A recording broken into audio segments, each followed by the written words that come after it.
నిషేధించబడినది రాయి, ఇది మూలకు తలరాయి.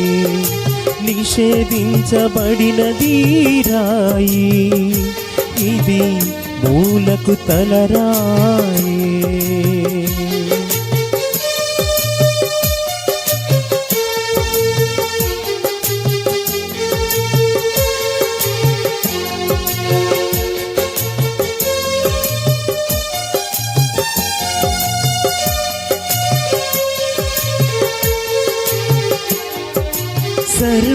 సర్వభూతలమంతా మహాపర్వతం పైన రాయి, సర్వభూతలమంతా మహాపర్వతం పైన రాయి. తలగడగా వాడబడి నూనె పోసి ప్రతిష్ఠించి నిలబెట్టిన రాయి, తలగడగా వాడబడి నూనె పోసి ప్రతిష్ఠించి నిలబెట్టిన రాయి. నిషేధించబడినది రాయి, ఇది మూలకు తలరాయి. నిషేధించబడినది రాయి, ఇది మూలకు తలరాయి.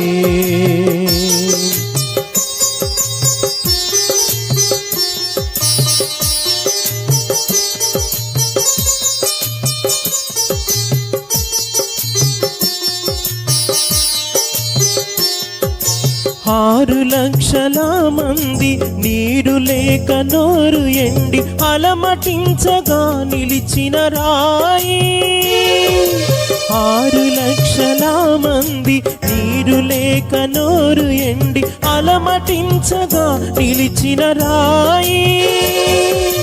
కొట్టబడి చీల్చబడి జీవజలమునిచ్చి సేద తీర్చినది రాయి. కొట్టబడి చీల్చబడి జీవజలమునిచ్చి సేద తీర్చినది రాయి. నిషేధించబడినది రాయి, ఇది మూలకు తలరాయి. నిషేధించబడినది రాయి, ఇది మూలకు తలరాయి.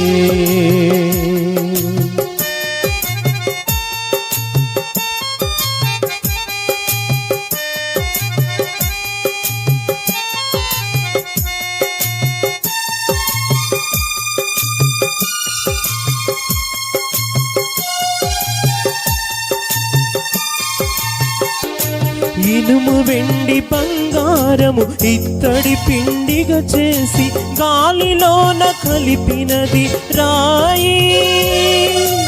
ఇనుము వెండి బంగారము ఇత్తడి పిండిగా చేసి గాలిలోన కలిపినది రాయి.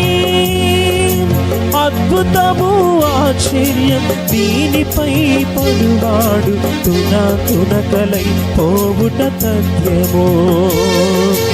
అద్భుతము ఆశ్చర్యం దీనిపై పడువాడు తునకలై పోవుట తథ్యమో. నిషేధించబడినది రాయి, ఇది మూలకు తలరాయి. నిషేధించబడినది రాయి, ఇది మూలకు తలరాయి.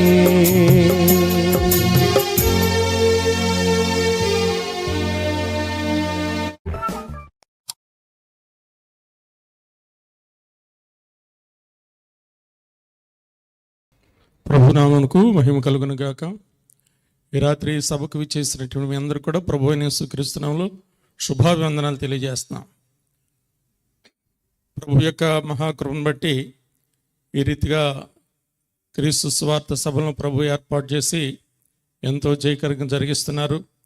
ఈ దినాల్లో మానవాళికి కావలసినటువంటి పరలోక రాజ్య సంబంధమైనటువంటి శ్రేష్టమైన సంగతులు ప్రభువారు మనకు బోధిస్తున్నారు. ఇలాగే ఒక సమయంలో కొన్ని సంవత్సరాల క్రితం విజయవాడలో ఒక సభ జరిగింది. ఆ సభ ఏంటంటే సర్వమత సమ్మేళన. మన యొక్క భారతదేశంలో ఉన్నటువంటి ముఖ్యమైనటువంటి మతాలు ఏం చెప్తున్నాయి, సర్వ మతాల యొక్క సారాంశం ఏంటి అని ఒక సభ ఏర్పాటు చేశారు. మరి ఆ సభలో పండిట్ ఉషశ్రీ అనేటువంటి ఆయన్ని ఆహ్వానించారు. అంటే ఆయన భగవద్గీత ఏం చెప్తుంది, దాని సారాంశం గురించి ఆయన చెప్తాడు. ఖురాన్ ఏం చెప్తుంది అనే ఉద్దేశంతో అబ్దుల్ అనేటువంటి ఒక ఆయన పిలిచారు. అలాగే బైబిల్ ఏం బోధిస్తుంది అని మరి చీరాల దగ్గర ఉన్నటువంటి వేటపాలెం ప్రాంతంలో ఆ దినాల్లో పండిట్ ఫ్రాన్సిస్ అని ఒక దైవజనుడు ఉండేవారు, ఆయన్ని ఆహ్వానించారు. మరి ఈ రీతిగా చాలామంది ప్రజలు అక్కడికి రావడం జరిగింది. ప్రాముఖ్యమైనటువంటి మతాలు ఆ సమ్మేళన, ఆ కార్యక్రమం ఎలా జరుగుతుంది, మరి భగవద్గీత ఏం చెప్తుంది, ఖురాన్ ఏం చెప్తుంది, బైబిల్ ఏం చెప్తుందని ఈ పండితులు ఎలా ఉపదేశం చేస్తారో వినాలి అని చాలామంది ప్రజలు రావడం జరిగింది. ఇలాగో పెద్ద స్టేజ్ ఏర్పాటు చేశారు. ఉషశ్రీ గారు వచ్చాడు, ఆయన మత గ్రంథాన్ని ఆ బల్ల మీద పెట్టారు. అలాగే అబ్దుల్ గారు వచ్చారు, ఆయన కూడా ఆ ఖురాన్ గ్రంథాన్ని ఆ గ్రంథం మీద పెట్టాడు. ఫ్రాన్సిస్ గారు వచ్చాడు, ఆ రెండు గ్రంథాల మీద పరిశుద్ధ గ్రంథం పెట్టారు. ఆ సభను నడిపించేటువంటి అధ్యక్షుడు ఉన్నారు అక్కడ.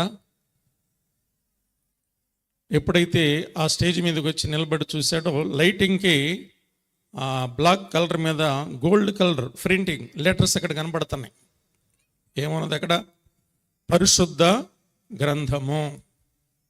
ఎప్పుడైతే పరిశుద్ధ గ్రంథం అనేది ఆయన కనపడిందో ఆయన కొంచెం అయిష్టంగా ఉన్నాడు. ఇది కొన్ని అంటరాని జాతికి సంబంధించినటువంటి మత గ్రంథం కాబట్టి ఈ గ్రంథము ఈ స్థానంలో ఉంటవేంటి అని సభను నడిపించే అధ్యక్షుడు వెంటనే ఆ బైబిల్ని అడుగు భాగన పెట్టేశాడు. ఉషశ్రీ వచ్చారు, ఆయన చెప్పాల్సింది చెప్పేశాడు. ఒక 5 నిమిషాలు ప్రక్కన కూర్చున్నాడు. అబ్దుల్ గారు వచ్చాడు, ఖురాన్ ఏం చెప్తుందో సారాంశం, ముఖ్యమైన విషయాలు చెప్పాడు. ఆయన కూర్చున్నాడు. ఫ్రాన్సిస్ గారిని పిలిచారు, ఆయన గమనిస్తానే ఉన్నాడు ఇదంతా. ఆయన పెట్టిన స్థానంలో బైబిల్ లేదు, అడుగు భాగానికి వెళ్ళిపోయింది. సరే, ఆయన ప్రారంభంలో ఏం చెప్పాయంటే సృష్టి ఎలా సృష్టింపబడింది, సృష్టికర్త ఎవరు అనేటువంటి అంశం ఒక 7 నిమిషాలే ఫస్ట్ రౌండ్. అలా చెప్తూ ఏమన్నాయంటే, లోకంలో ఎన్నో మత గ్రంథాలు ఉన్నాయి. ఎన్ని మత గ్రంథాలు ఉన్నప్పటికి కూడా పరిశుద్ధ గ్రంథమే అన్నిటి కూడా పునాది. క్రీస్తే ముఖ్యమైనటువంటి మూలరాయి, పునాది రాయి అని అన్నాడు ఆయన. అధ్యక్షుడు చాలా కష్టం అనిపించింది. ఏంటి క్రైస్తవుడు ఇలా దెబ్బకొట్టాడు, లోకంలో ఇన్ని మత గ్రంథాలు ఉన్నా, ఎంతమంది ఉన్నా సరే, ఇది బైబిల్ అడుగును పెట్టేసరికి అన్నిటికీ కూడా మూలరాయి అన్నాడు, బేస్ ఇది అన్నాడు, పునాది ఇది అన్నాడు. ఏంటి అని ఆయన చనిపోయింది ఆయన ముఖం. ఫస్ట్ రౌండ్ అయిపోయింది, మరలా సెకండ్ రౌండ్. ఉషశ్రీ వచ్చారు, ఆయన చెప్పి కూర్చున్నారు. అబ్దుల్ గారు వచ్చారు. మాట్లాడుతూ ఉండగా ఆ సభ అధ్యక్షుడు ఏం చేసింటే అడుగు భాగం ఉన్నటువంటి ఆ పరిశుద్ధ గ్రంథాన్ని మళ్ళీ సెంటర్లో పెట్టాడు. సెకండ్ రౌండ్లో మళ్ళీ ఫైనల్ ఫ్రాన్సిస్ గారిని పిలిచారు. ఇందాక సృష్టిని గురించి మాట్లాడాడు. ఇప్పుడు సృష్టిలో మొదటి మానవుడైనటువంటి ఆదామును గురించినటువంటి విషయాలు తెలియజేశాడు. తెలియజేసి ఇది గమనించినటువంటి ఫ్రాన్సిస్ అన్నారు వెంటనే, లోకంలో ఎన్నో మత సంబంధమైనటువంటి గ్రంథాలు ఉన్నాయి. ఎన్ని గ్రంథాలు ఉన్నప్పటికి కూడా అన్నిటికీ కేంద్ర బిందువు పరిశుద్ధ గ్రంథం అయినటువంటి బైబిలే. ఇది దేవునికి నరులకును మధ్యవర్తిగా వచ్చిన ప్రభు అయిన యేసుక్రీస్తు వారు, అదిగో దానికి సంబంధించిన ఈ గ్రంథం అన్నాడు.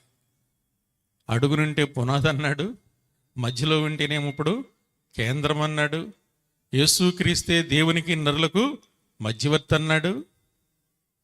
ఇంకా ఆయన ముఖం మారిపోయింది అధ్యక్షుడిది. ఫైనల్గా థర్డ్ రౌండ్లో వెంటనే యథాస్థానంలో పెట్టేశాడు బైబిల్. మళ్ళీ సరే, ఉషశ్రీ వచ్చారు, ఆయన మాట్లాడి కూర్చున్నారు. అబ్దుల్ గారు వచ్చారు, ఆయన మాట్లాడి ఆయన కూర్చున్నారు. ఫైనల్గా ఇప్పుడు ఫ్రాన్సిస్ వచ్చారు. ఆయన మూడోసారి ఏం మాట్లాడారంటే, కడపటి ఆదాము అనగా ప్రభు అయిన యేసు క్రీస్తుని గురించినటువంటి విషయాలు తెలియజేస్తూ ఏం చెప్పారంటే, లోకములో ఎన్నో మత గ్రంథాలు ఉన్నాయి. ఎన్ని గ్రంథాలు ఉన్నప్పుడు కూడా నా గ్రంథం అన్ని గ్రంథాలకు ఎప్పుడు ఉంటుందంటే పైనే ఉంటుంది. కారణం ఏంటంటే అన్ని నామముల కంటే పై నామము యేసునామే. దేవుని స్తోత్రము, హల్లెలూయా. అడుగునుంటే పునాది, ఇదే బేస్. సెంటర్ ఉంటే ఇదే కేంద్రము. దేవునికి నరులకు మధ్యవర్తి ప్రభు అయిన యేసుక్రీస్తు యథాస్థానంలో వచ్చింది. ఇప్పుడేమంటున్నాడు? అన్ని నామముల కంటే పై నామమే. ఆకాశం క్రింద దేవుడిని ఏ నామంలో రక్షణ లేదు, కానీ రక్షణ పొందాలి అంటే, పాప విమోచనం పొందాలి అంటే అది ప్రభు అయిన యేసుక్రీస్తు నామే. ఆయన ముఖం చిన్నబుచ్చుకుని సైలెంట్కి వెళ్ళి పక్కన కూర్చున్నాడు.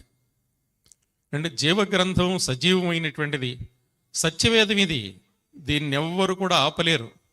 ఎన్ని అభ్యంతరాలు, ఎన్ని ఆటంకాలు వచ్చినప్పుడు కూడా దేవుడు తన కార్యాన్ని తాను జరిగిస్తూ ఉంటారు.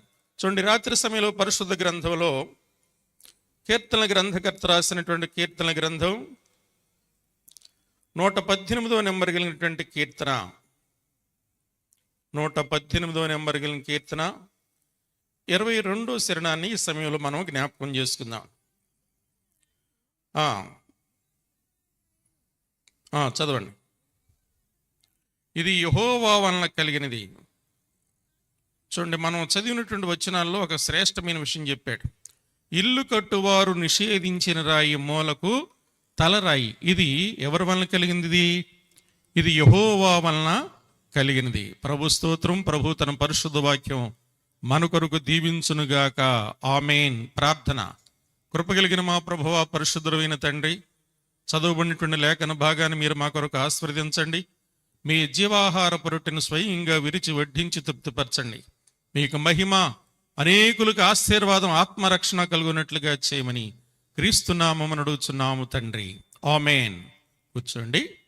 ప్రభునందు ప్రియమైనటువంటి వారలారా, ఈ సందర్భంలో పరిశుద్ధాత్మ దేవుడు నాకు ఇచ్చినటువంటి తలంపును బట్టి ఈ శ్రేష్టమైనటువంటి అంశాన్ని మీ ముందుంచాలని నేను ఆశపడుతున్నాను. పరిశుద్ధ గ్రంథంలో ఒక రాయిని గురించిన విషయం మనం చూసాం. ఇక్కడ ఏ రాయి అంటే ఇది ఇల్లు కట్టువారు నిషేధించిన రాయి మూలకు తలరాయి. ఇది ఎవరి వలన కలిగింది? ఇది యెహోవా వలన కలిగింది. ఇది మన కన్నులకి ఏంటిది? ఆశ్చర్యమో. ఈ స్టోన్ లేదా ఈ రాయి అనేటువంటిది పరిశుద్ధ గ్రంథంలో అనేక సందర్భాల్లో రాయి అని, బండ అని పర్యాయ పదాల్లో చాలా విషయాలు ఉన్నాయి.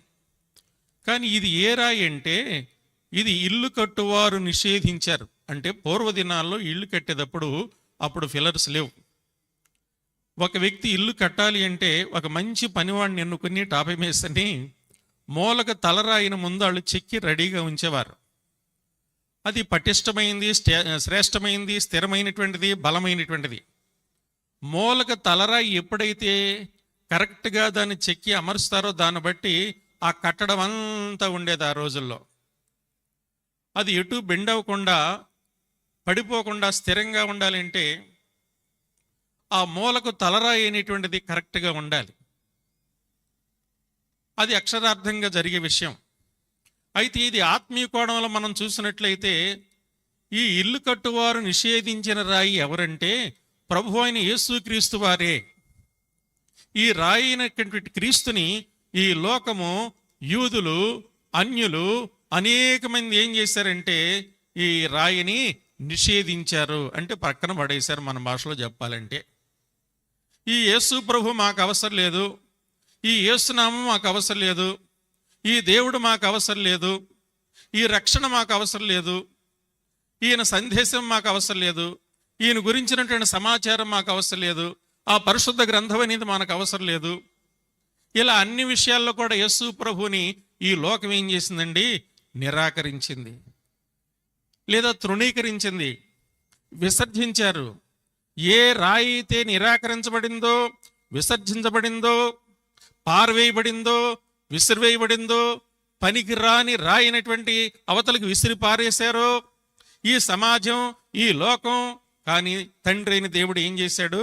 ఆ రాయిని మూలకు తలరాయిగా చేశాడు. అందుకని అన్ని నామముల కంటే యేసు నామము ఉన్నతమైన నామం. ఇది పరిశుద్ధమైనటువంటి నామం, ఇది పవిత్రమైనటువంటి నామం. చూడండి, పరిశుద్ధ గ్రంథంలో మరొక రిఫరెన్స్ జ్ఞాపకం చేసుకుందాం. ప్రవక్త అయినటువంటి యెషయా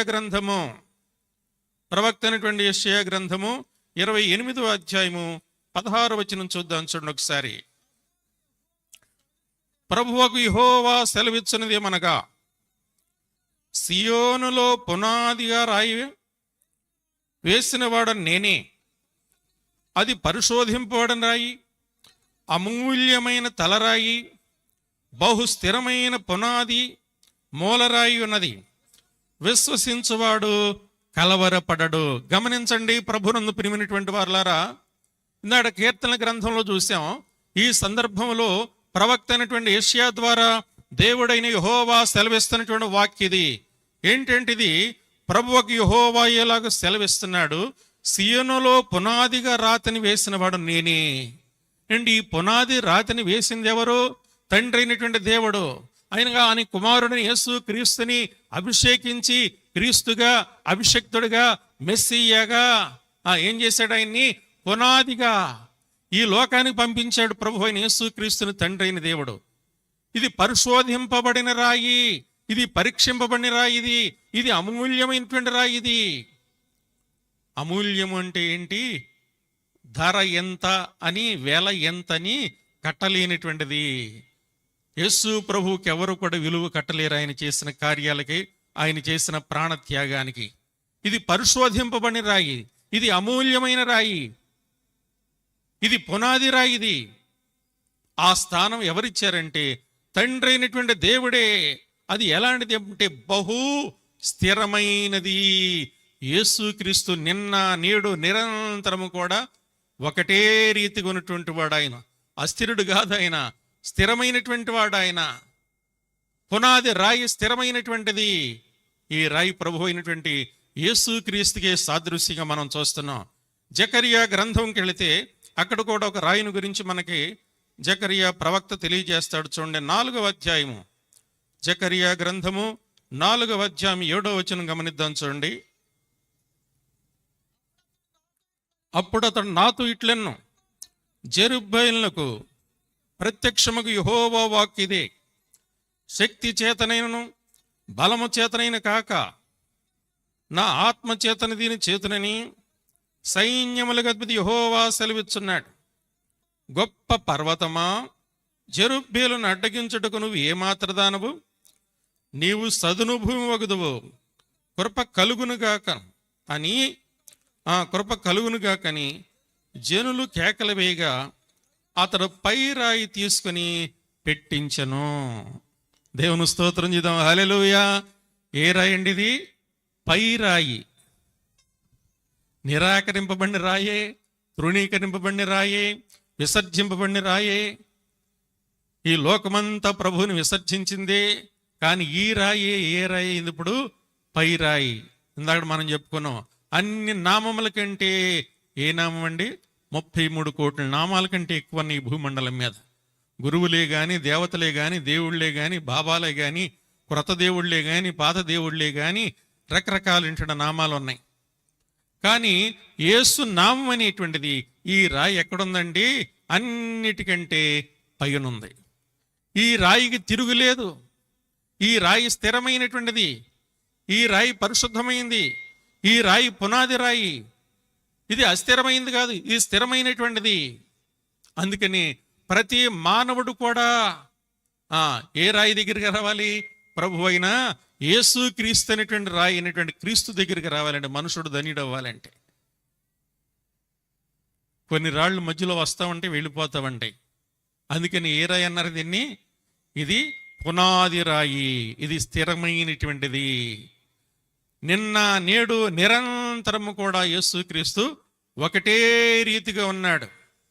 లోకం మారొచ్చు, మనుషులు మారొచ్చు, సృష్టి మారొచ్చు, కానీ దేవుళ్ళో మార్పు అనేటువంటిది లేదు. ఎల్లప్పుడూ కూడా ఉన్నటువంటి వాడు. అందుకైనా అన్నారు వర్తమాన భూత భవిష్యత్ కాలవాసి. అదే సంస్కృతులకు వెళ్తే ఏమంటారంటే ఉచ్చాంతిసం వినాతిసం భూతనామ గతించి గతిం వేతి విద్యా విద్యాంచవచ్చో భవాంతి. భగవంతుడైనటువంటి వాడు, పుట్టింపజేసేవాడు, గిట్టింపజేసేవాడు, పోషించేవాడు, మంచి చెడులు ఎరిగినటువంటి వాడు, వర్తమాన భూత భవిష్యత్ కాలవాసి, ఎల్లప్పుడూ కూడా ఉన్నటువంటి వాడు ఆయన త్రికాల దేవుడు. ఆయన మానవుని యొక్క కాలగతులన్నీ కూడా ఆ దేవుని వశంలో ఉన్నాయి. స్థిరమైన రాయినటువంటి ప్రభు అయిన యేసుక్రీస్తుని మనుషుడు ఆశ్రయించాలనే సత్యాన్ని మనం చూస్తున్నాం. చూడండి, అపోస్తుడైనటువంటి భక్తుడైన పేతురు రాసినటువంటి పత్రికలకు వెళదాం. మొదటి పత్రిక 2వ అధ్యాయం చూడండి దయచేసి. మొదటి పత్రిక 2వ అధ్యాయము 7వ వచనాన్ని ఈ సందర్భంలో మనం జ్ఞాపకం చేసుకుందాం. విశ్వసించుచున్న మీకు ఆయన అమూల్యమైనటువంటి వాడు. విశ్వసింపని వానికైతే ఇల్లు కట్టువారు ఏ రాయిని నిషేధించరు, అదే మూలకు తలరాయేను, మరియు అది అడ్డు రాయును, అడ్డు బండయు ఆయను.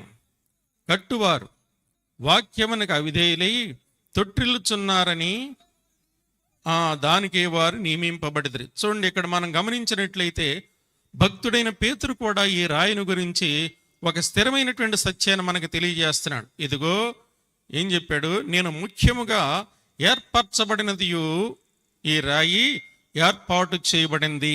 తండ్రి అయిన దేవుని చేత కుమారుడు ఏర్పాటు చేయబడ్డాడు, రక్షకుడుగా, క్రీస్తుగా, మెస్సియాగా, విమోచకుడుగా. ఇది తండ్రి యొక్క ఏర్పాటు. ఇది అమూల్యమగు మూలరాతిని సియోన్లో స్థాపించుచున్నాను. ఆయన యందు విశ్వాసముంచువాడు ఏమాత్రమునో సిగ్గుపడడు. ఏమండి, కీర్తనాకారుడు కూడా అంటాడు, వారాయన తట్టు చూడగా వారికి వెలుగు కలును, వారి ముఖములు ఎన్నడను లజ్జింపకపోవును. ఈ రాయి అయినటువంటి స్థిరమైన ప్రభు అయిన యేసుక్రీస్తులో ఎవరైతే విశ్వసిస్తారో, ఎవరైతే నమ్ముతారో, ఎవరైతే అంగీకరిస్తారో దేవుడుగా, రక్షకుడుగా, ప్రభువుగా, వారిని దేవుడు ఎన్నడూ కూడా సిగ్గుపరిచేటువంటి వాడు కాదు. ఎందుకంటే మానవునికి కావలసిన కృపలన్నీ కూడా ప్రభు అయిన యేసుక్రీస్తులో ఉన్నాయి. ఆయన అన్నారు, సర్వ సంపదలు నా యందు గుప్తమై ఉన్నవి. ఆశీర్వాదం కావాలా, దీవెన కావాలా, రక్షణ కావాలా, స్వస్థత కావాలా, విమోచన కావాలా, విడుదల కావాలా, శాంతి కావాలా, సమాధానం కావాలా, నెమ్మది కావాలా? నన్ను ప్రేమించు వారిని నేను ఆస్తికి కర్తలుగా చేస్తా, వారి నిధులను నింపుతాను. మానవునికి కావలసిన అన్ని క్రీస్తులు ఉన్నాయి. అయితే కేవలం ఏం చేయమన్నాండి, ఆయన యందు మనం విశ్వాసం ఉంచాలి. విశ్వాసానికి నిర్వచనమే నమ్మిక. ప్రభు అన్నారు, నమ్మిన వారు నా మహిమను చూస్తారు. యేసు ప్రభువుని నమ్మపోతే ఏంటి, ఏ కార్యం కూడా మనం ప్రభు ద్వారా ఎలాంటి మేలు కూడా పొందలేమండి. క్రైస్తవత్వానికి మూలం ఏంటంటే విశ్వాసం అనేది. అందుకని యేసు ప్రభు వారు శరీరధారిగా ఉన్నప్పుడు ఆయన దగ్గరికి ఎవరు వచ్చినప్పటికీ నేను స్వస్థపరుస్తాను, నేను బాగు చేస్తాను అనేవాడు కాదు. ఆయన ఏమనేవారు, నీ విశ్వాసమే నిన్ను స్వస్థపరచునుగాక, నీ నమ్మిక చొప్పు నీకు జరుగునుగాక. అదే ప్రభు చెప్పిన మాట. దేవుని సన్నిధికి వచ్చే ప్రతి వారికి నమ్మకం, విశ్వాసం కావాలి. అందుకని ఆయన యందు విశ్వాసం ఉంచు వారిని ఆయన ఎన్నడూ కూడా సిగ్గుపరిచేటువంటి వాడు కాదనే సత్యం మనం ఇక్కడ చూస్తున్నాం. విశ్వసించుతున్న మీకు ఆయన అమూల్యమైన వాడు. విశ్వసించే ప్రతి వారికి ఆయన అమూల్యమైనటువంటి వాడే.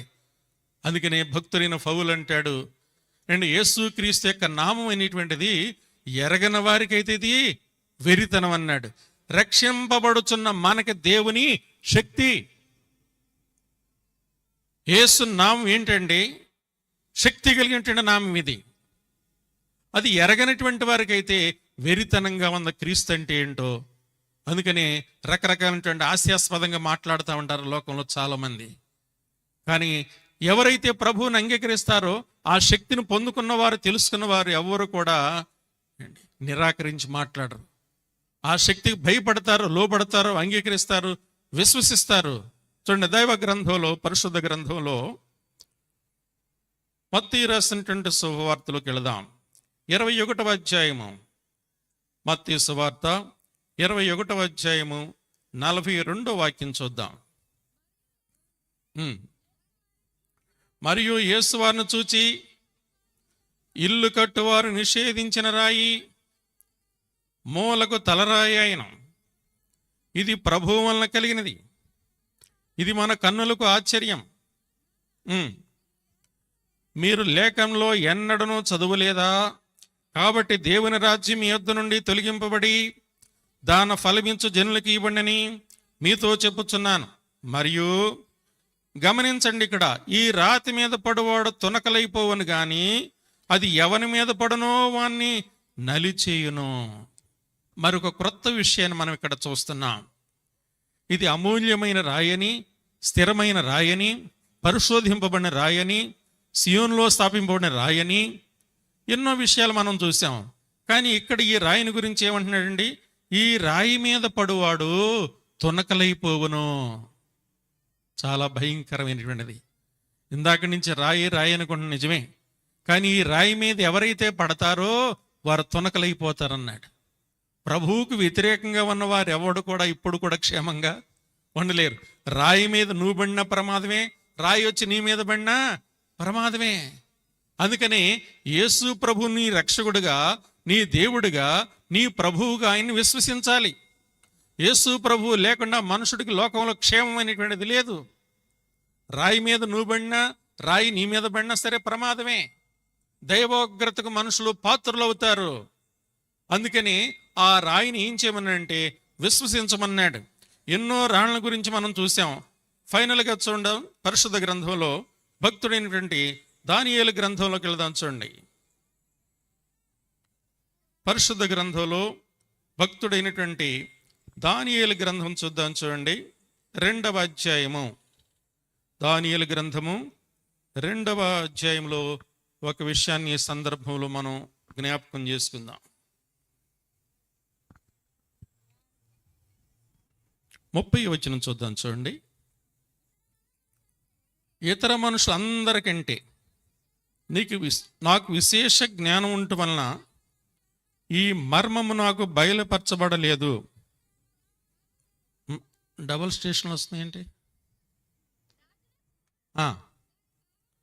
రాజునకు దాని భావమును తెలియచేయి నిమిత్తమును తమరి మనస్సు యొక్క ఆలోచనలు తాను తెలుసుకుని నిమిత్తము. 34 వచనం చూడండి ఒకసారి. మరియు చేతి సహాయం లేక తీయబడిన ఒక రాయి, ఇనుమును మట్టియు కలిసి ప్రతిమ యొక్క పాదముల మీద పడి దాని పాదములను తుత్తినీలుగా విరగొట్టినట్లు తమకు కనబడిన. చాలు, ఇక్కడ ఒక శ్రేష్టమైన రాయి మనకు కనబడుతుంది. ఈ యొక్క హిస్టరీ లేదా చరిత్ర మనం గమనించినట్లయితే కనుక బబులోను సామ్రాజ్యాన్ని పరిపాలన చేస్తున్నటువంటి ఆ దినాల్లో రాజు అయినటువంటి నెబుకద్నెజరు అయినటువంటి ఆయన ఉన్నాడు. ఆయన సింహాసనం మీద ఉండి పరిపాలన చేస్తున్న సమయం. బబులోను సామ్రాజ్యం అనేటువంటిది చాలా పటిష్టమైనది, శ్రేష్టమైనది, స్థిరమైనటువంటిది ఆ దినాల్లో. అయితే ఆ రాజుగారు పరిపాలన చేస్తున్న సమయంలో ఒకానొక సందర్భంలో అతను భోంచేసి విశ్రాంతి తీసుకుని తన పడగదిలోకి వెళ్ళి మంచం మీద పరుండి ఆ ఫ్యూచర్ భవిష్యత్తును గురించి ఆలోచన చేస్తా ఉన్నాడు. నేను ఇప్పుడు ఈ బబులోను మహాసామ్రాజ్యాన్ని పరిపాలన చేస్తున్నా, కానీ నా తర్వాత నా రాజ్యం ఎలా ఉంటుంది, ఈ రాజ్యం ఎలా ఉంటుంది, ప్రజలు ఎలా ఉంటారు, పరిపాలన ఎలా ఉంటుంది అనేటువంటి ఆలోచనలు ఆయనకు వచ్చినాయి. ఫ్యూచర్ను గురించి లేదా భవిష్యత్తును గురించి ఆలోచన చేస్తా చేస్తా అతడు అట్లా నిద్రలోకి వెళ్ళిపోయాడు. అతను నిద్రకు వెళ్ళిన తర్వాత అతనికి ఒక కళ కనపడింది. ఏంటి ఆ కళ అంటే, ఇతని కళలో ప్రకాశమానమైనటువంటి వెలుగుతున్నటువంటి గొప్ప ప్రతిమ కనపడుతుంది. బొమ్మ కనపడింది. అది దాన్ని చూశాడు కళ్ళలో. కానీ తర్వాత మెళుకు వచ్చింది. మెళుకు వచ్చిన తర్వాత కూర్చొని ఆలోచన చేస్తుంటే ఆ కళ ఇప్పుడు గుర్తు రావట్లా. సరే, రాజుగారు కాబట్టి తమ సంస్థానంలో కల్దీలు ఉన్నారు, జ్యోతిష్కులు ఉన్నారు, జ్ఞానులు ఉన్నారు, పాండిత్యం ఎరిగినటువంటి వారు ఉన్నారు, సామంతరాజులు ఉన్నారు. వాళ్ళందరిని కూడా పిలిచేయండి. నాకు ఒక కళ వచ్చింది, ఆ కళ మీరే చెప్పాలి, దాని భావం కూడా మీరే చెప్పాలి అంటున్నాడు. ఇదేంటండి, ఎవరైనా కళ ఏదన్నా వస్తే మనకు చెబితే మనకు తెలిస్తే దాన్ని చెప్తాం. కానీ ఇప్పుడు రాజుగారు ఏమంటున్నాడంటే, నాకు కల వచ్చింది, నేను మర్చిపోయాను, కానీ ఇప్పుడు మీరేం చేయాలంటే కళ మీరే చెప్పాలి, దాని భావం మీరే చెప్పాలన్నాడు. జ్ఞానులు వచ్చారు, కల్దీయులు వచ్చారు, సిరియా భాషలో ప్రావీణ్యత కలిగినటువంటి వారు వచ్చారు, జ్ఞానులు వచ్చారు, జ్యోతిష్కులు వచ్చారు. రాజా చెప్పండి అంటున్నారు, ఆయన చెప్పట్లా. రాజుగారు కోపం వచ్చింది. రాజుగారు దరుచుకుంటే ఏదైనా చేస్తా అంటారు కదా. రాజు కోపం వచ్చి ఆయన అన్నాడు, మీరేదో టైం పాస్ కోసం వస్తున్నట్టు మాట్లాడుతున్నట్టు ఉంది, అసలు మీరు నా కళను చెప్పగలరా అంటాడు ఈయన. నా కళని చెబితే దాని భావం కూడా చెప్పే సామర్థ్యం మీకు ఉందని నేను నమ్ముతాను. రాజా, మీరు మాట్లాడుతున్నారు కానీ, మీరు అడుగుతున్నారు కానీ, ఈ భూమండలం మీద మీకు వచ్చిన కళ చెప్పగలిగిన వారు ఎవరు కూడా లేరు. ఒకవేళ ఎవరైనా చెప్పాలంటే వారు ఎవరై ఉండాలి? వారు దేవతలై ఉండాలి. మరి దేవతల నివాసం మనుషుల మధ్య ఉంటారు కదా వాళ్ళు. ఇది అసాధ్యమో. మీ కళ చెప్పేవారు కానీ, దాని భావం చెప్పేవారు కానీ ఈ భూమండలం మీద ఎవరు కూడా లేరు అన్నారు వాళ్ళు. రాజుగారికి ఇంకా కోపం వచ్చింది. నా బబులోను సామ్రాజ్యంలో ఎక్కడైతే జ్ఞానులు ఉన్నారో, జ్యోతిష్కులు ఉన్నారో, కల్దీయులు ఉన్నారో, శాస్త్రాన్ని ఎరిగినటువంటి వారు ఉన్నారో, వారందరిని కూడా సంహరించండి. ఇది ఇంకా విచిత్రంగా ఉంది. కళ చెప్పకుండా కళ వచ్చిందని, కళ మీరే చెప్పండి, భావం మీరే చెప్పండి చెప్పలేదని రాజుగారు తలుసుకుంటే అధికారం ఉంది కాబట్టి ఏదైనా చేయొచ్చు అనుకుని మరణ శాసనం విధించాడండి. ఈ వార్త ఆర్యోకు ద్వారా ప్రకటింపబడింది. ఈ వార్త ఎక్కడికి వెళ్ళిందంటే దానియేలు దగ్గరికి వెళ్ళింది. దానియేలు చెరలో ఉన్నటువంటి వ్యక్తి. ఈయన యూదుడు. బబులోను సామ్రాజ్యం అనేటువంటి ఆ చెరలో ఉన్నారు వీళ్ళు. దానియేలు, షడ్రక్, మేషక, అబేద్నెగో అనేటువంటి వారు. వీళ్ళు యూదులు. వీళ్ళు సజీవుడైన సృష్టికర్త అయిన నిజమైన దేవుని బిడ్డలు వీళ్ళు. ఏంటి మరణ శాసనం వచ్చిందన్నారు ఆరోగ్యారు? ఏంటిది? అవునండి, రాజుగారు కల వచ్చిందంట, దాని కల చెప్పాలి, భావం చెప్పాలంటున్నాడు ఆయన. వాళ్ళైతే భూమండలం మీద చెప్పేవాళ్ళు ఎవ్వరు లేరన్నారు. కానీ ఈయనన్నాడు, మాకు కొంచెం అవకాశం ఇవ్వండి, ఈ మరణ శాసనం ఆపండి, మాకు కొంచెం సమయం ఉండి, మా దేవునికి మేము ప్రార్థన చేస్తాం. దేవుని చిత్తమైతే ఈ మర్మములు బోధించే బయలుపరిచే దేవుడు ఆకాశమందున్నాడు. మాకు ఆయన బయలుపరుస్తాడు. ఆయనకు అసాధ్యమైంది ఏది కూడా లేదు. ఆయనే సృష్టికర్త అయిన దేవుడు, ఆయనే సర్వాధికారి అయిన దేవుడు. ఆర్యోక్ అనేటువంటి ఆయనకి తెలియజేశాడు. సరే, సమయం ఇచ్చారు ఈయనకి. వెంటనే దానియేలు తన ఇంటికి వచ్చాడు, తన ఫ్రెండ్స్ని పిలిచాడు. షడ్రక్, మేషక్, అబేద్నెగో రండి, మనకు ఒక సమస్య వచ్చింది. బబులోను జ్ఞానులతో పాటు మనకు కూడా మరణ శాసనం వచ్చింది. ఆ మరణ శాసనం నుంచి మనం తప్పించబడాలంటే మనం కలిసి ప్రార్థన చేద్దాం. అవును, ఏదైనా ఒక సమస్య వచ్చినప్పుడు ఏం చేయాలండి? ప్రార్థన చేయాలి దేవునికి. మన దేవుడు ప్రార్థన వినేవాడు, ప్రార్థన ఆలకించేవాడు, ప్రార్థన నెరవేర్చేవాడు, సమస్యలను పరిష్కారం చేసేవాడు. ఆయనకు అసాధ్యమైంది ఏదీ లేదు. ఎక్కడ నా నామం పేరిట 2-3 ఏకీభవిస్తారో వారి మధ్య నేను ఉంటా అన్నాడు ఆయన. భూమండలం మీద 2-3 ఏకీభవించి దేని బంధిస్తారో పరలోకంలో కూడా బంధిస్తాను. దేని విప్పుతారో నేను పరలోకంలో విప్పుతాను. నేను ప్రార్థన చేసి చెప్తాను అనలేదండి దానియేలుని. ఒంటిపేట తాడు తెగిపోద్దంట. అందుకని తన ఫ్రెండ్స్ని పిలిచాడు. వాళ్ళు 4 కూడా కలిసి ఓ రోజంతా ప్రార్థన చేయటం ప్రారంభించారు. ఎప్పుడైతే దేవుని సన్నిధిలో తన హృదయాన్ని కుమ్మరించి దానియేలు ప్రార్థన చేస్తామన్నాడో, దేవుడు ఆ నెబుకద్నెజర్ రాజుకి ఇచ్చినటువంటి ఆ కళ భావాన్ని చక్కగా దేవుడు వర్ణించి చూపించాడు దానియేలుకి. వెంటనే ఆర్యోకి తెలియజేశాడు, రాజుగారు సంస్థానములకు నన్ను తీసుకుని వెళ్ళండి, ఆ కళ నేను చెప్తాను, ఆ కళ భావాన్ని నేను చెప్తాను. నేనేదో గొప్పవాడిని కాదు, నేనేదో స్పెషల్ మ్యాన్ కాదు, నేను కూడా ఒక సామాన్యమైనటువంటి వాడిని. కలల మర్మమును బయలుపరిచే దేవుడు ఆకాశమందున్నాడు మా దేవుడు. ఆయన సజీవుడు. ఆయన బయలుపరిస్తేనే, ఆయన బోధిస్తేనే, ఆయనకు తెలియజేస్తేనే ఏదైనా నేను చేయగలను. నన్ను రాజుగారి సంస్థానంలో తీసుకెళ్ళండి అన్నాడు. రాజుగారికి తెలియజేశారు. సరే, దానియేలు సిద్ధపడ్డాడు, ప్రార్థనాపూర్వకంగా వెళ్ళాడు.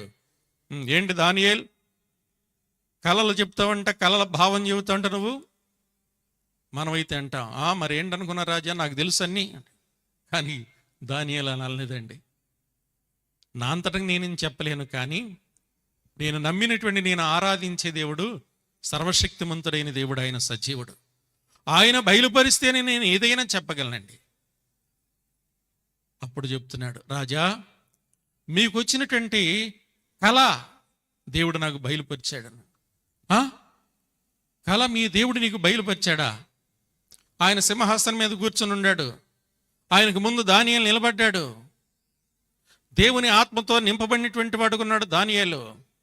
రాజా, మీరు ఒకానొక సమయంలో భోజనం చేసి విశ్రాంతి తీసుకుని మీ పడక గదిలోకి వెళ్ళి మంచం మీద పరుండి ఆలోచన చేస్తున్నారు. ఈ రాజ్యం నా తర్వాత నా పరిపాలన ఎలా ఉండతాయి, ప్రజలు ఎలా ఉంటారు, నా దేశం ఎలా ఉంటుంది అనేటువంటి ఆలోచన చేస్తా మీరు నిద్రలోకి వెళ్ళారు. సింహాసనం మీద కూర్చున్నటువంటి వాడు షేక్ అవుతున్నాడు. ఆ సింహాసనం నుంచి ముందుకు జరిగి కూర్చున్నాడంట. అవును అవును, నిజమే. ఇలా మీరు ఆలోచిస్తామన్న సమయంలో నిద్ర పట్టింది. మీకు నిద్ర పట్టిన తర్వాత ప్రకాశమానమైనటువంటి వెలుగుతో ఉన్నటువంటి ఒక ప్రతిమ కనపడుతుంది. అవును, వెంటనే రాజు కూర్చున్నటువంటి వాడు లేచి నిలబడ్డాడు. ఏంటా ప్రతిమ? అవును రాజా, ఆ ప్రతిమ, ఆ తల చూస్తుంటే మేలిమి బంగారం. రెండోది భుజస్కంధాలు, వృక్షస్థలం చూస్తుంటే వెండితో ఉంది. మూడోది పొట్టభాగం తొడలు చూస్తుంటే అది ఇత్తడితో ఉంది. నాలుగో చూస్తుంటే ఇనుముతో ఉంది. ఆ విగ్రహమే. ఇన్ని లోహాలు దాంట్లో కలిసి ఉన్నాయి. చివరికి చూస్తుంటే కాళ్ళ యొక్క చివరి భాగంలో పాదముల దగ్గరకు వచ్చేసరికి కొంత ఇనుము, కొంత మట్టి. అవును, కరెక్టే, నేను చూసింది కరెక్టే. ఎలా చెప్పగలిగా నువ్వు? ప్రతిమను చూశాను నేను, నిజమే. హెడ్, తల చూస్తుంటే బంగారం మెరుస్తుంది. రెండవది వెండి, మూడోది ఇత్తడి, నాలుగోది ఇనుము, ఇంకా కింద పాదాల దగ్గరకు వచ్చేసరికి ఇనుము మట్టి రెండు కలిసి ఉన్నాయి. అలా కలిసి ఉన్న సమయంలో ఏం జరిగిందంటే, ఆకాశం నుంచి ఒక రాయి వచ్చింది. ఆ రాయి ఆ ప్రతిమ యొక్క పాదాల మీద పడింది, ఢీకొంది దాన్ని. ఆ రాయి ఎప్పుడైతే ఆ ప్రతిమ యొక్క పాదాల మీద పడిందో, ఆ ఒకేసారి ఆ విగ్రహం చిన్న భిన్నమైపోయింది. నామరూపాలు లేవు దానికి. పెద్ద గాలి వచ్చింది, చెత్త కొట్టుకు వెళ్ళిపోయినట్టుగా. అంటే ఆ లోహాలన్నీ కొట్టుకు వెళ్ళిపోయినాయి. రాజా, ఏంటిది? అవును, నిజమే, కరెక్టే మీరు చెప్పింది. ఏంటి దీని మర్మము? భవిష్యత్తులో, ఫ్యూచర్లో లేదా జరగబోయేటువంటి రాజకీయం అంతా కూడా ఇదిగో ఈ విగ్రహంలోనే దాగి ఉంది. ఎందుకు అన్యుడైనటువంటి రాజైనటువంటి నెబుకద్నెజరుకి దేవుడి సత్యాన్ని బోధించాడు? విగ్రహారాధనకి పెట్టింది పేరు బబులోన్. బహు విగ్రహాలతో కూడినటువంటి సాంప్రదాయాలు వాళ్ళు కొన్ని రకరకాలైనటువంటి విగ్రహారాధన చేస్తూ ఉంటారు బబులోను సామ్రాజ్యం. అయితే ఏ సజీవుడైన దేవుణ్ణి అయితే వారు నిరాకరించారో, ఏ సృష్టికర్తనైతే వారు విస్మరించారో, ఏ నిజ దేవుణ్ణి అయితే వారు పక్కన పెట్టి వారి ఇష్టానుసారమైనటువంటి వాటిని వారు తయారు చేసుకుని ఆరాధిస్తున్నారో, ఏ ప్రతిమలకైతే వారు సాగిలపడి ఆరాధిస్తున్నారో, అదే ప్రతిమ రూపంలో దేవుడు ఆ కళను లేదా దృశ్యాన్ని చూపించాయండి. ఈ లోకంలో రాజకీయాలన్నీ కూడా మనుగడ ఎలా ఉంటుంది, ఏమైపోద్ది అనేటువంటిది ఆ భవిష్యత్ విషయాలను కూడా బయలుపరిచాడు. ఒకవేళ ఇంకా మనం కొంచెం లోతుకు వెళ్ళినట్లయితే ఆ సత్యాలు మనం గ్రహించాలంటే గనక ఈ యొక్క తల భాగం అనేటువంటిది ఆ ప్రతిమ యొక్క ఆ పరిపాలన ఎలాంటిదంటే, నెబుకద్నెజరు దినాల్లో పరిపాలన ఎలాంటిదంటే అది గోల్డ్, అంటే బంగారం లాంటిది. తర్వాత బబులోను రాజు పతనం అయిపోయాడు, ఆయన సమయం అయిపోయింది. ఆ తర్వాత రెండో వారు వచ్చారు. రెండోది మనం ఏమనుకున్నామంటే బంగారం కంటే కొంచెం వాల్యూ తక్కువ ఏంటంటే వెండి. ఆ భుజస్కంధాలు అనేటువంటివి వెండితో ఉన్నట్టుగా మనం గమనించాము దేవుని యొక్క వాక్యములో. ఈ రెండవ స్థానం ఎవరిదంటే కొరేష్, అంటే మాదీయుల యొక్క పారసీకుల యొక్క రాజ్యం. మొదటిదేమో బబులోను సామ్రాజ్యం, బంగారం లాంటిది. మాదీయుల పారసీకుల సామ్రాజ్యం రెండవ రాజ్యం ఏంటంటే కొరేష్ పరిపాలన, అది వెండి లాంటిది. నైతిక విలువలు దిగజారిపోతున్నాయి, ఒకరి తర్వాత ఒకరు ఇట్లా. మూడో పరిపాలన కాడికి వచ్చేసరికి ఉదరము తొడలు, అనగా ఇది యొక్క పరిపాలన ఎవరిదంటే గ్రీకులు అనమాట. అలెగ్జాండర్ ద గ్రేట్ అంటాం మనం.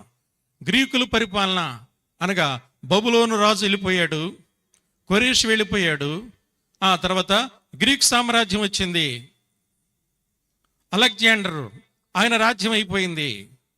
అందుకని దాన్ని ఎలా పోల్చాడు, ఇక్కడ ఇత్తడికి పోల్చాడు. తర్వాత నాలుగోది ఇనుము, ఇది రోమా ప్రభుత్వం.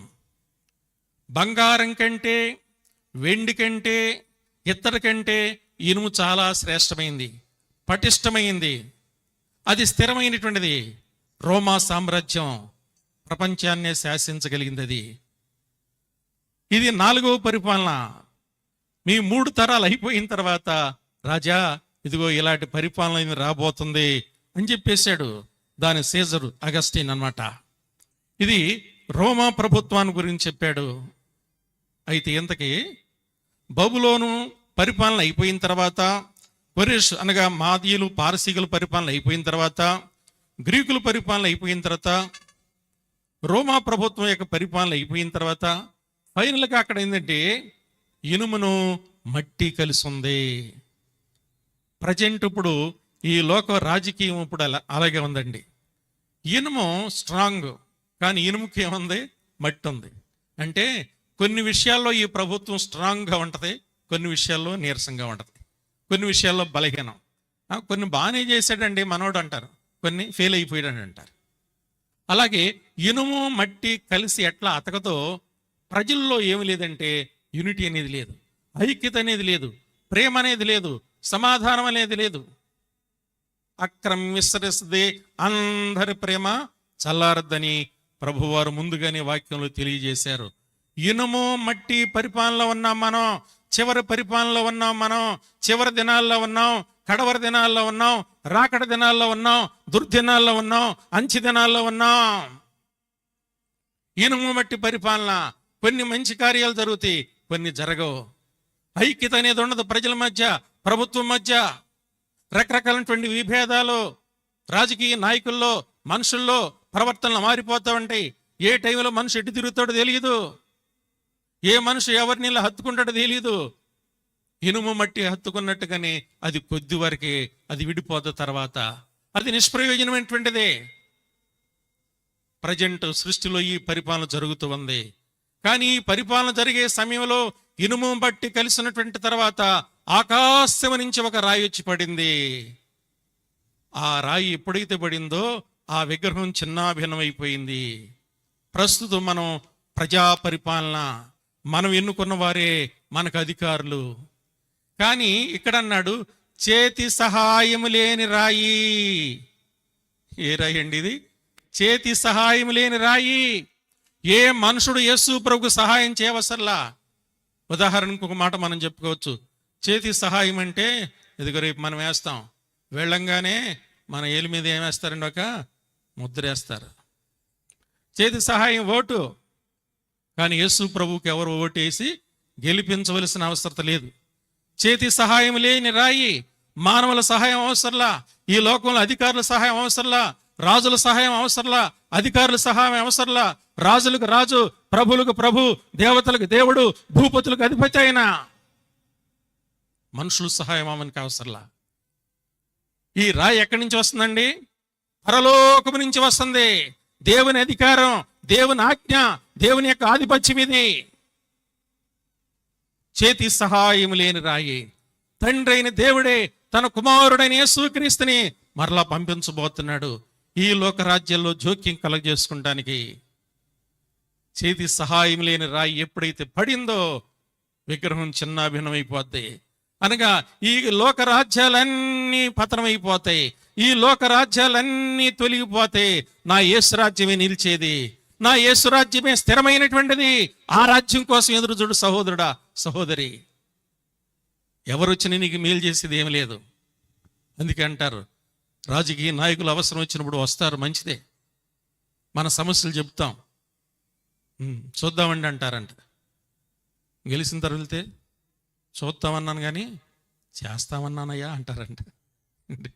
ఇది మనుషులు చెప్పే విషయాలు ఇవి. కానీ చేతి సహాయం లేని ప్రభు అయిన యేసుక్రీస్తు ఈ లోకాన్ని పరిపాలన చేయడానికి రాబోతున్నాడండి. ఏ మనుషుల సహాయం అవసరంలా, ఆయన ఎవరు ఎన్నిక చేయవసరంలా. ఆయనే భూమిని, ఆకాశాన్ని, సముద్రాన్ని, సమస్తాన్ని కూడా సృష్టించినటువంటి సృష్టికర్త అయిన దేవుడు ఆయన. చూడండి, ఒక విషయం నేను చెప్పి ముగిస్తాను.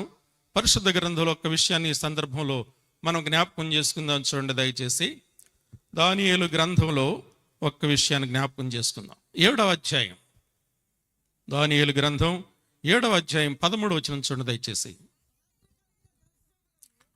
రాత్రి కలిగిన దర్శనములను నేనింకా చూచుచుండగా ఆకాశ మేఘారుడై మనుష్య కుమారుని పోలిన ఒకడు వచ్చి మహావృద్ధుడగు సన్నిధిని ప్రవేశించి ఆయన సముఖమునకు తేబడెను. గమనించండి, సకల జనులను, రాష్ట్రములను, ఆయా భాషల మాట్లాడేవారును ఆయన సేవించినట్లు ప్రభుత్వమును, మహిమయు, ఆధిపత్యమును ఆయనకి ఇవ్వబడెను. ఆయన ప్రభుత్వము శాశ్వతమైనది, అది ఎన్నటికి తొలగిపోదు. ఆయన రాజ్యము ఎప్పుడునూ లయము కాదు. దేవుని స్తోత్రం, హల్లెలూయా. ఏమండి, ఈ లోక రాజ్యాలన్నీ లయమైపోతాయి. బబులోను సామ్రాజ్యం లయమైపోయింది. పారసీకులు, మాదీల యొక్క రాజ్యం అండి పతనమైపోయింది. గ్రీకు సామ్రాజ్యం పతనమైపోయింది. రోమ్ సామ్రాజ్యం పతనమైపోయింది. ఈ లోకంలో ఎన్ని రాజ్యాలు వచ్చినా, ఎంతమంది అధికారులు వచ్చినా, ఎవరు పరిపాలన చేసినా కొంతకాలమే. కానీ నా యేసు రాజ్యం ఎలాంటిదన్నాడు? ఇది శాశ్వతమైంది, ఇది స్థిరమైనది, ఇది పటిష్టమైనది, ఇది బలమైనటువంటిది, ఇది నిరంతరం ఉండేటువంటిది. ఈ రాజ్యం కోసం ఎదురు చూడాలి. ఆ యేసు రాజ్యం మరి పరిపాలన చేసే ఆ రాజ్యంలో నువ్వు ఉండాలనుకుంటున్నావా? ఆ శాశ్వతమైనటువంటి స్థిరమైనటువంటి ఆ రాజ్యంలో నువ్వు ఉండాలంటే ఈ రోజే ప్రభు అయిన యేసు క్రీస్తుని హృదయంలోకి ఆయన్ని చేర్చుకోవాలి. ఈ లోకం అస్థిరమైనది, ఈ అధికారాలు అస్థిరమైనటువంటివి, ఈ మనుషులు అస్థిరమైనటువంటి వారు. లోకము, దాని ఆశ కూడా గతించిపోతే, కానీ దేవుని చిత్తం చేసేవారు నిరంతరం ఉంటారండి. ఆ నిరంతరం ఉన్నటువంటి ఆ రాజ్యములో ఆ రాజ్యాన్ని పరిపాలన చేసినటువంటి ప్రభు అయిన యేసుక్రీస్తుని ఈరోజు నీ దేవుడుగా, నీ రక్షకుడుగా నువ్వు అంగీకరించాలనేది ఇదిగో సువార్త యొక్క సారాంశం. ఈ సర్వ శరీరులు కూడా నశించి నరకానికి వెళ్ళిపోవటం ఇష్టం లేకే తండ్రి అయిన దేవుడు పరిశోధించిన రాయిగా, అమూల్యమైన రాయిగా, స్థిరమైన రాయిగా, పునాది రాయిగా, చేతి సహాయం లేని రాయిగా ప్రభు అయిన యేసుక్రీస్తు వారిని తండ్రి అయిన దేవుడు ఈ లోకాన్ని పంపించాడు. ఒకనొక సమయంలో భక్తుడైన సమూయేలు కూడా చెప్తాడు, ఫిలిస్తీయులకిను ఇశ్రాయేలుకి యుద్ధం వచ్చింది, మా పక్షాన్ని మీరు ప్రార్థన చేయటం మానవద్దు అని సమూయేలుని వేడుకున్నారండి ఇశ్రాయేలీలు. పట్టుదల కలిగి మీ హృదయాల్ని ప్రభు తట్టు తిప్పండి, మీలో ఉన్నటువంటి అష్టారోతను తీసివేయండి, వ్యర్థమైనటువంటి విగ్రహాలను తీసేయండి అని చెప్పాడు వారికి. ధైర్యంగా వాళ్ళు తీసివేశారు. పట్టుదల కలిగి వారి హృదయాల ప్రభు తట్టు తిప్పారు. నిర్దోషమైనటువంటి గొర్రె పిల్లలను వధించి దేవునికి బలి అర్పించారు. శత్రువులను తరిమి జయించడానికి దేవుడు కృప చూపాడు. ఏ ప్రదేశానికైతే తరిమి కొట్టారు అక్కడ సమూయేలు ఒక రాయిని నిలబెట్టాడు. అక్కడ ఆ రాయిని నిలబెట్టి ఒక పేరు పెట్టాడేమని ఏంటి? ఏ రాయి అది? ఎబినేజర్. ఇంతవరకు దేవుడు మనకు సహాయము చేసను. సహాయపు రాయి ఎబినేజర్. ప్రభు అయిన యేసుక్రీస్తే సహాయపు రాయి. ఈ రాత్రి నీకు ఎలాంటి సహాయం కావాలైనా ఎక్కడికి రావాలి? ఎబినేజర్ అయిన ప్రభు అయిన యేసుక్రీస్తుని సజీవమైన రాయి దగ్గరికి రా, అమూల్యమైన రాయి దగ్గరికి రా, చేతి సహాయం లేని రాయి దగ్గరికి రా, నిర్దోషమైనటువంటి రాయి దగ్గరికి రా, సియోనుపురంలో ఉన్నటువంటి స్థిరమైన రాయి దగ్గరికి రా. నీ సమస్య ఏదైనా సరైనా పరిష్కారం చేస్తాడు. ఈ మానవులు రక్షించడానికి సర్వ శరీరుల కొరకు కల్వరి శిలువలో ఆయన బలి అయిపోయండి. చివరి రక్త బొట్టు వరకు నీ కొరకు నా కొరకు చిందించాడు ప్రభువారు. బైబిల్ అంటుంది యేసు యొక్క రక్తమే ప్రతి పాపము నుండి మనల్ని పవిత్రులుగా చేయను. ఇది ఎడ్ల రక్తం కాదు, మేకల రక్తం కాదు, కోడెల రక్తం కాదు, పాపులైన మానవుల రక్తం కాదు. ఏ రక్తం ఇది?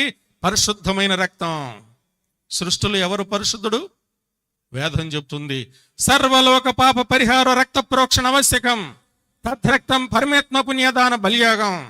లోక కళ్యాణం జరగాలంటే, పాపులు పరిశుద్ధులు అవ్వాలంటే, నీతిమంతులు అవ్వాలంటే, రాబోయేటువంటి నిత్య శిక్ష, ఉగ్రత, ఆ అగ్నిగుండం లేదా యమగుండం లేదా నరకం, దాన్ని తప్పించుకోవాలంటే ఎక్కడికి రావాలన్నాడు? ప్రభు అయిన యేసుక్రీస్తు. ఎందుకు? ఆయన శిలువలో ప్రాణం పెట్టి రక్తం చిందించారు. తద్రక్తం పరమాత్మనాం. ఆ రక్తం ఎవరిదై ఉండాలి? పరమాత్ముడే, సృష్టికర్తే. అందుకన్నారు ప్రజాపతి దేవేభ్య ఆత్మానాం యజ్ఞకృచి ప్రాయుచిత్. ప్రజాపతి ప్రజలను సృష్టించిన వాడు, ప్రజల్ని పరిపాలన చేసేవాడు. సృష్టికర్త అయిన దేవుడే మానవులకు బలి అవ్వాలి, పాపం లేని పరిశుద్ధుడు. ఈ ప్రపంచానికి world centre point Israel country. 2000 సంవత్సరాల క్రితం యేసు ప్రభు అక్కడ జన్మించారు. 33 సంవత్సరాలు ఆయన భూమండలం మీద ఉన్నారు. 3.5 సంవత్సరాలు ఆయన సువార్తను ప్రకటించి దేవుడిగా తను తాను రుజువు చేసుకున్నాడు, గొప్ప కార్యాలు చేసి. చివరికి ఆయన సిలువలో ప్రాణం పెట్టి రక్తం చిందించారు. తద్రక్తం పరమాత్మనాం. పరమాత్ముడే రక్తం చిందించాలి. ఈ సృష్టిలో మానవుల యొక్క పాప పరిహారం కోసం రక్తం చిందించిన వారు ఎవరు కూడా లేరు.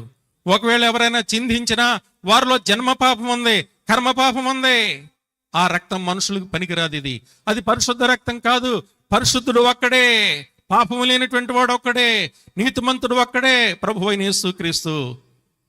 ఏ మనుషుడైనా సరే నిజంగా సత్యాన్వేషణ చేసినట్లయితే, నాకు రక్షణ కావాలి, మోక్షం కావాలి, పాపం నుంచి నాకు విమోచన కావాలి, విడుదల కావాలి, ఆ నిత్య జీవాన్ని నేను స్వతంత్రించుకోవాలని నిజంగా దైవభక్తి కలిగి తృష్ణ కలిగిన వారు ఎవరైనా ఉంటే ఈ రాత్రి ప్రభు దగ్గరికి రండి, ప్రభువుని ఆశ్రయించండి. ఆయన రక్తమే మీ ప్రతి పాపం నుంచి మీకు విడుదల చేస్తుంది. చేతి సహాయం లేని రాయిగా యేసు ప్రభు ఈ లోక రాజ్యంలోకి రాబోతున్నాడు. ఈ లోక రాజ్యాలన్నీ పతనం అయిపోతే యేసు రాజ్యం వస్తుంది. అది శాశ్వతమైన రాజ్యం, అది స్థిరమైన రాజ్యం. ఆ రాజ్యంలో నీవు కూడా ఉండాలంటే ఈ రోజే ప్రభు అయిన యేసుక్రీస్తుని నీ రక్షకుడుగా, నీ దేవుడిగా అంగీకరించదే బైబిల్ చెబుతుంది. ప్రభు అయిన యేసునందు విశ్వాసం ఉంచు, నీవు నీ ఇంటి వారు కూడా రక్షించబడతారు. విశ్వసించిన ప్రతి వారికి దేవుడి ఇలాంటి కృపా భాగ్యం అనుగ్రహించునుగాక. ఆమేన్. ప్రార్థించుకుందాం. జీవంగల దేవుని మాటలు మనం విన్నాం. మహోన్నతుడ కృపగల యేసు ప్రభువా, మీ పరిశుద్ధ నామంకే వందనాలు, స్తోత్రాలు చెల్లిస్తున్నాం. మహాగణుడు, మహోన్నతుడు, నిత్య నివాసి పరిశుద్ధుడు, మీకు వందనాలు ప్రభువా. ఈ సమయంలో మీరు మాకు ఇచ్చిన శ్రేష్టమైన సందేశాన్ని బట్టి మీ కృతజ్ఞతాస్తుతులు చెల్లిస్తూ ఉన్నాం. వీక్షిస్తున్న మా ప్రియులందరినీ కూడా దీవించి ఆశీర్వదించండి. నిషేధింపబడిన రాయి మూలకు తలరాయిగా ఉన్న దేవుడు ప్రభువా, పరిశోధింపబడిన రాయిగా, సియోనులో ప్రతిష్ఠింపబడిన రాయిగా, నిరాకరింపబడిన రాయి మూలకు తలరాయిగా ప్రభువా సెలవిచ్చినటువంటి దేవా దేవుడు నీవే. చేతి సహాయం లేని రాయిగా ప్రభువా త్వరలో లోకములోకి రాబోతున్న విధానాన్ని బట్టి మిమ్మల్ని స్తుతిస్తూ ఉన్నాను తండ్రి. ఎంతమంది ఇప్పటి వరకు మిమ్మల్ని నిరాకరించారో వారందరూ కూడా నీవే దేవుడు అని, రక్షకుడు అని తెలుసుకుని మీ ద్వారా నిత్యజీవం పొందినట్లుగా సహాయం చేయండి. మీ నామమునకు మహిమ కలిగినట్లుగా చేయి ప్రభువా. మీ ఆశీర్వాదం ప్రతి వారికి దయచేయండి. పరిశోధింపబడిన రాయిగా, అమూల్యమైన రాయిగా, చేతి సహాయం లేని రాయిగా రాబోతున్న దేవుడు నీవని తెలుసుకునే కృప దయచేసి రక్షించి మహిమ పొందమని క్రీస్తు నామమున అడుగుచున్నాము తండ్రి. ఆమేన్. ప్రభు స్తోత్రం. ప్రభు అయిన యేసుక్రీస్తు నామములో మీ అందరూ కూడా శుభాభివందనాలు.